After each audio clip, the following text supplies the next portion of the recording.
السلام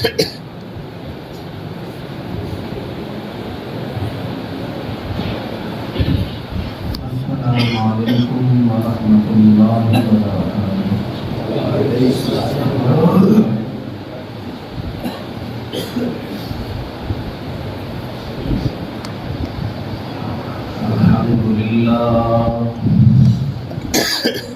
الحمد لله نحمده ونستعينه ونستغفره ونؤمن به ونتوكل عليه ونعوذ بالله من شرور أنفسنا ومن سيئات أعمالنا من يهده الله فلا مضل له ومن يضلله فلا هادي له ونشهد أن لا إله إلا الله وحده لا شريك له ونشهد أن سيدنا وحبيبنا وشفيعنا وسندنا وإمامنا ومولانا محمدا عبده ورسوله صلى الله تبارك وتعالى عليه وسلم تسليما كثيرا. أما بعد فأعوذ بالله السميع العليم من الشيطان الرجيم. بسم الله الرحمن الرحيم. حاميم والكتاب المبين إنا أنزلناه في ليلة مباركة. صدق الله مولانا العلي العظيم. سبحان ربك رب العزة عما يصفون وسلام على المرسلين والحمد لله رب العالمين. عبادت کے طور پر درود شریف پڑھیں. اللهم صل على سيدنا مولانا محمد وعلى آل سيدنا مولانا محمد وبارك وسلم. اللهم صل على سيدنا مولانا محمد وعلى آل سيدنا مولانا محمد وبارك وسلم. اللهم صل على سيدنا مولانا محمد وعلى آل سيدنا مولانا محمد وبارك وسلم.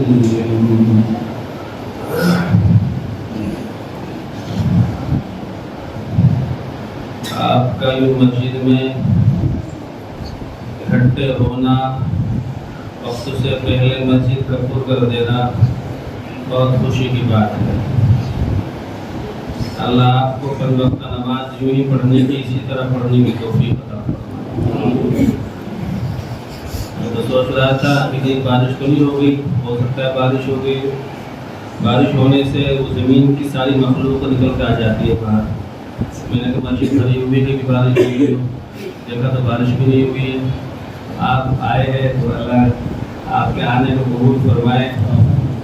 اللہ کریم آپ کو یوں ہی نماز سے محبت اور نماز پڑھنے کی توفیق عطا فرمائے.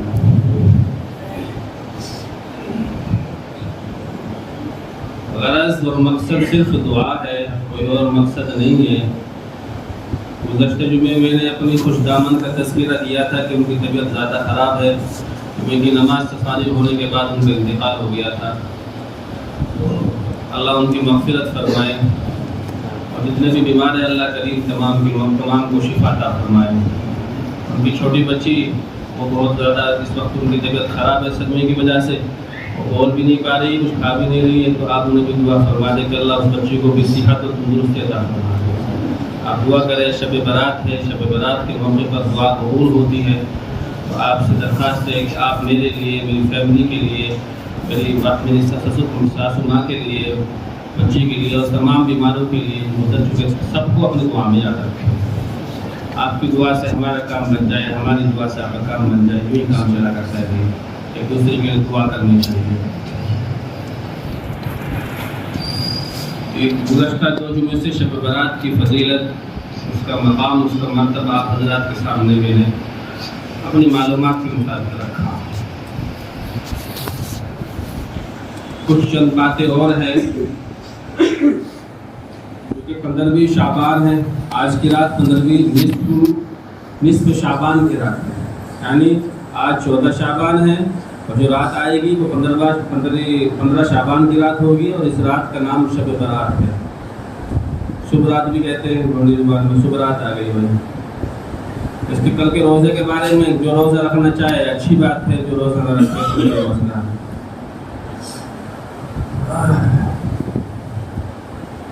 لیکن اس رات کی فضیلت اپنی جگہ پر ہے، اس رات کی فضیلت ہے، حدیث میں ہے، اس رات میں عبادت کرنا ثابت ہے، اور طریقہ وہ ہوگا تو پیغمبر علیہ السلام سے بھی عبادت کی جائے، طریقے نبوت سے ہٹ کر کی جائے، پیغمبر کے بتائے ہوئے طریقے کے خلاف کی جائے تو پھر وہ عبادت نہیں رہتی، گناہ بن جاتی ہے۔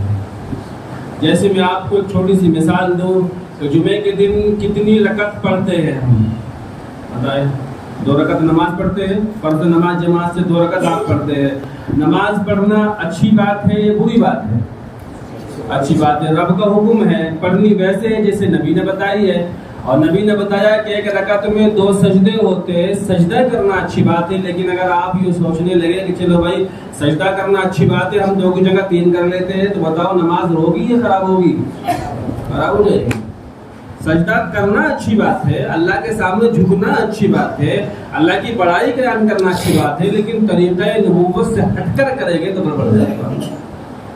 نبی کے طریقے کے مطابق، نبی نے جو طریقہ بتایا اس کے مطابق ہمیں عبادت کرنی ہے۔ رات میں آپ عبادت کریں، شور نہ کریں، ہنگامہ نہ کریں۔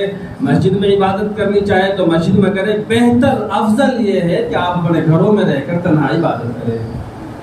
صلاۃ التسبیح پڑھ لیں آپ، قرآن پڑھ لیں آپ، نماز پڑھ لیں آپ، ذکر کر لیں آپ پہ کچھ بھی نہیں ہوتا آپ پڑھ کے سو جائیے، فجر کی نماز پڑھ لیجیے، ہو گیا تھا۔ لیکن اس کے علاوہ جو خرافات ہم کرتے ہیں یا کرنے جائیں گے تو اس سے ہم سب کو حفاظت کا اپنے آپ کو بچانا ہے، اور کوشش کرنی ہے کہ ہم کسی بھی طرح کی خرافات نہ کر پائے، اور کم از کم اگر ہم عبادت ہونے کی نہیں کر پائے تو کم سے کم گناہ سے تو بچ جائیں، اس بات کا خیال کرنا ہے۔ پیغمبر علیہ السلام کو فرمان کہ آج پہلے آسمان پر رب کائنات آ کر آواز لگائی جائے گی، منادی ہوگی، آواز لگے گی، ہے کوئی جو اپنے گناہوں کی معافی چاہے، آواز لگے گی۔ لیکن آج کی رات قبیلہ بنو کلب کی بکریوں کے بال کے برابر اللہ رب العزت جہنم سے لوگوں کو بری فرمائے گی، معاف فرمائے گی گناہگاروں کو۔ تو اس میں میرا اور آپ کا نام ہے یا نہیں ہے، یہ ہمیں دیکھنا ہے۔ آج ایک مغفرت ہوگی، عام مغفرت، قبیلہ بنی کلب کے بکریوں کے برابر، لاکھوں بکریاں بھی اس قبیلے میں، ان لاکھوں بکریوں کے کتنے بال ہوں گے، اتنے لوگوں کے اللہ معافی کا اعلان فرمائیں گے۔ لیکن کیا اس معافی میں، اس اعلان میں، اس پروانے میں، اس فرمان میں میرا نام ہے یا نہیں ہے، آپ کا نام ہے یا نہیں ہے، یہ ہمیں دیکھنا ہے۔ چنانچہ پیغمبر علیہ السلام نے فرمایا کہ آج کی رات بھی کچھ لوگ ایسے ہیں کہ جن کی مغفرت نہیں ہوگی، اللہ رب العزت ان کی طرف رحمت کی نظر نہیں فرمائے گی، دیکھے گی نہیں ان کی طرف کو۔ پہلا مشرک، جو اللہ کی ذات میں، اس کی صفات میں کسی کو شریک کرتا ہے، کسی کو ساجی سمجھتا ہے، کسی کو اس کا ہمسر یا ہم برابر سمجھتا ہے، وہ مشرک ہے، اس کی معافی نہیں ہے۔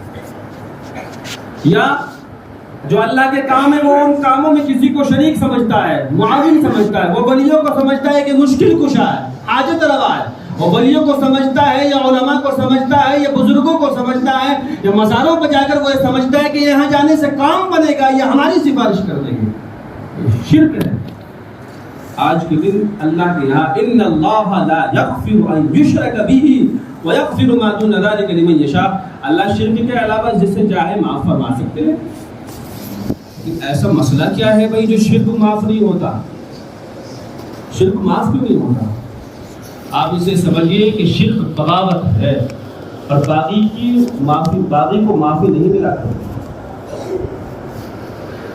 باغی کو وفادار معاف نہیں کر سکتا، باغی کو باغی تو معاف کر سکتا ہے لیکن وفادار آدمی باغی کو معاف نہیں کر سکتا۔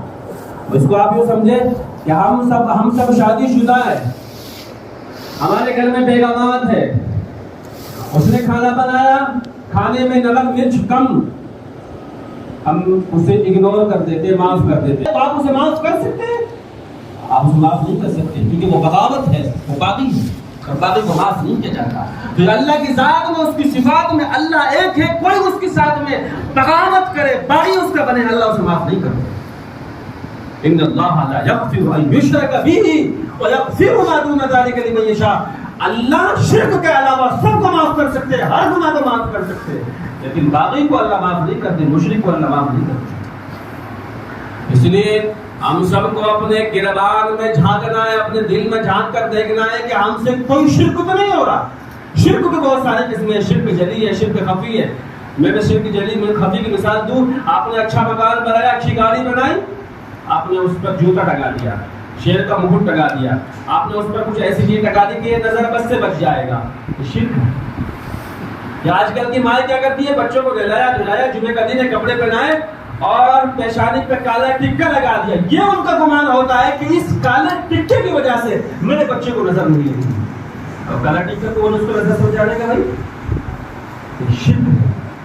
نظر سے بچانا، بیماری سے بچانا، یہ شان صرف اللہ کی ہے، کسی چیز کی نہیں۔ یہ قدرت، یہ اختیار، یہ صرف اللہ کو ہے۔ وہ جب چاہے، جسے چاہے بیمار کر سکتا ہے، ٹھیک کر سکتا ہے، تندرست کر سکتا ہے، موت دے سکتا ہے، زندگی دے سکتا ہے۔ یہ شان صرف رب کی ہے، کسی اور کی نہیں ہے۔ اس لیے شرک کو نہیں کرنا ہے، شرک سے بچنا ہے۔ اللہ ہم سب کو معاف فرمائے۔ اسی کے ساتھ ساتھ وعاق الوالدین، آج کے دن جو والدین کے نافرمان ہیں، جنہوں نے اپنی ماں کو تکلیف پہنچا رکھی ہے یا اپنے باپ کو تکلیف پہنچا رکھی ہے، وہ اس امید کے ساتھ مسجد میں آئے، شب برات منائے کہ اللہ معاف کر دے گا، بھول جائے۔ ماں تمہاری تم سے دکھی ہے، باپ تمہارا تم سے دکھی ہے، ٹائم پر اسے دو روٹی نہیں ملی، آپ اس کی خدمت نہیں کر رہے، بات اس سے نہیں کرتے اور رب سے امید رکھتے ہیں کہ رب آپ کو، آپ کا رب معاف کر دے گا، یہ نہیں ہو سکتا۔ آپ اپنے رب سے معافی اگر چاہتے ہیں اور چاہتے ہیں کہ آپ کا اللہ آپ کے ان لوگوں میں آپ کا شمار فرمائے جن کو اللہ رب العزت نے آج فیصلہ کر لیا معاف فرمانے کا، تو آپ کو اپنے والدین سے پہلے معافی مانگنی ہوگی، بعد میں مسجد میں آنا ہوگا۔ اگر آپ کی ماں آپ سے دکھی ہے، آپ کا والد آپ سے دکھی ہے، تو بھول جائے کہ رب آپ کو معاف کر دے گا۔ ایک بزرگ کی خبر دی گئی، پیغمبر علیہ الصلوۃ والسلام کی عدالت میں، یا رسول اللہ زبان پر کلمہ جاری نہیں ہو رہا، آخری وقت ہے، نام ہے بزرگوں کا حضرت علقمہ رضی اللہ تعالیٰ عنہ۔ آپ نے پوچھا ماں باپ میں سے کوئی حیات ہے؟ اطلاع دی گئی کہ یا رسول اللہ باپ تو نہیں ہے، ماں اس کی زندہ ہے، ماں حیات ہے۔ آپ نے کہا ان سے کہو کہ میں نے بلایا ہے، اگر وہ نہیں آ سکتی تو میں محمد حاضر ہو جاؤں گا۔ چنانچہ اطلاع دی گئی، پیغمبر علیہ الصلوۃ والسلام سے ملاقات ہوئی، آپ آئے، آپ نے پوچھا کہ آپ کے بیٹے کا کیا حال ہے، وہ کیسا تھا؟ وہ بوڑھی ماں کہنے لگی بہت نیک ہے، تہجد گزار ہے، نماز پڑھتا ہے، روزے رکھتا ہے، اللہ والا ہے۔ آپ نے پوچھا میں یہ نہیں پوچھ رہا اس کی عبادت کے بارے میں، مجھے یہ بتا کہ تیرا اس کے ساتھ کیا معاملہ ہے، کیا حسن سلوک ہے؟ وہ ماں کہنے لگی ایک دن کی بات ہے کہ میں اس کی بیوی میں مجھ پر کوئی لڑائی ہو گئی، شام میں جب علقمہ گھر آیا، اس کی بیوی نے اس کے کان بھر دیے، اس نے میری ایک بھی نہ سنی، اس نے اپنی بیوی کو ترجیح دی، مجھے نیچے کر دیا۔ آپ نے فرمایا کہ اسے معاف فرما دے، تو اس سے ناراض ہے اسی لیے اس کی زبان پر کلمہ جاری نہیں ہو رہا۔ وہ کہنے لگی یا رسول اللہ میں معاف نہیں کروں گی، اس نے مجھے تکلیف پہنچائی، میں معاف نہیں کروں گی۔ آپ نے فرمایا بلال لکڑیاں اکٹھی کر لے، اس میں آگ لگا، دہکا دے، جب وہ عروج پر پہنچ جائے علقمہ کو اٹھا کر اس میں ڈال دے۔ وہ ماں کہنے لگی یا رسول اللہ کیا میری اولاد کو، میرے لخت جگر کو میرے سامنے اس لکڑی کی چٹان آگ میں ڈالا جائے گا؟ آپ نے فرمایا ہاں یہ کچھ بھی نہیں ہے، جہنم کی 70 حصوں میں سے ایک حصہ ہے، یہ تو کچھ بھی نہیں ہے، اس سے بڑی آگ جہنم میں اس میں ڈالا جائے گا۔ وہ ماں کہنے لگی یا رسول اللہ میں آپ کو تمام صحابہ کو گواہ بنا کر کہتی ہوں میں نے علقمہ کو معاف کر دیا۔ جیسے یوں کہا معاف کر دیا، حضرت علقمہ کی زبان پر کلمہ جاری ہو گیا، لا الہ الا اللہ محمد رسول اللہ صلی اللہ علیہ وسلم۔ اس لیے اگر ماں دکھی ہے، آپ کے والد دکھی ہے، آپ مت مانگیے محلے میں معافی، آپ مت مانگیے وہ اس پر واٹس ایپ کے ذریعے سے معافی نامہ مت بھیجیے، مت بھیجیے آپ فیس بک پر معافی نامہ کہ مجھے معاف فرما دیجیے، اپنی ماں سے معافی مانگیے، جن کا دل دکھا ہے ان سے معافی مانگیے، اور ان کے ساتھ ساتھ اپنے دل اپنی روح سے بھی معافی مانگیے۔ جتنا آپ نے میں نے اپنے آپ کو ستایا ہے، تکلیف پہنچائی کسی نے نہیں پہنچایا۔